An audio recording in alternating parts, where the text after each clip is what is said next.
Omukoro gwo kusima gutakabiraho abikiriza bari hasi y'ekanisa ya Peace Divine Temple eri kwebembera Omunaabi Omurokore Nabaasa Victory batanje no kwemuruka bakweraho band ya UPDF aba batandikire ntusi ahekanisa yenkiriza y'obusinge yatandikire.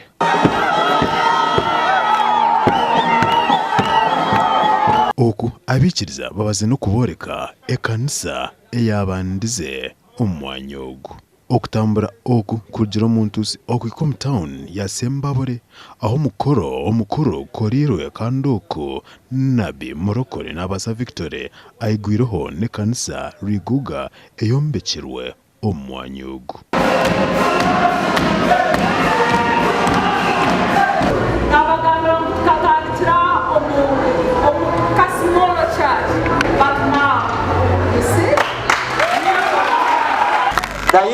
Omunaabi Omurokore Nabaasa Victory nuwe agarukire yayegesa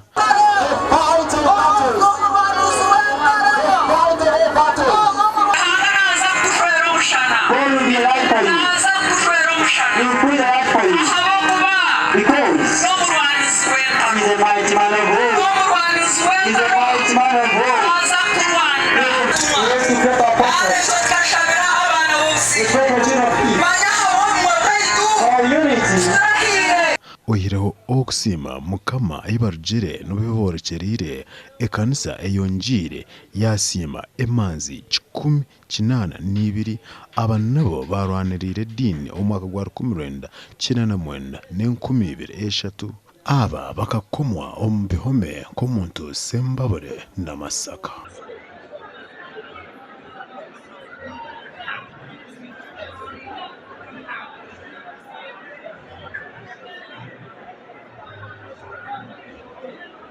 Abandi abarengera omu 10 abana nabo basimirwe abo kurwanirira itaka ry'ekanisa. Abana abarengera omu 10 nabo banja kubasiima bakubahereza emidari n'ebikopo abo kushagika ekanisa obakayo kakina kahango akibine kyayikombye sente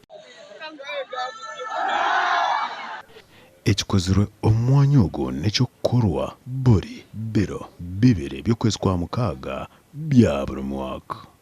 Omukoro guhwire no kuhereza keke yasharwa nk'akamanyiso k'obusinguzi.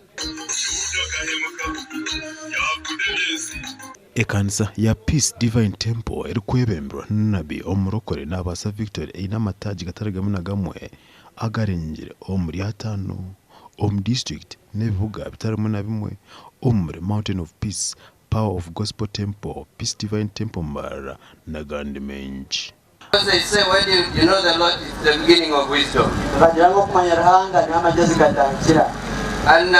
once you know the Lord, it's how you are identified.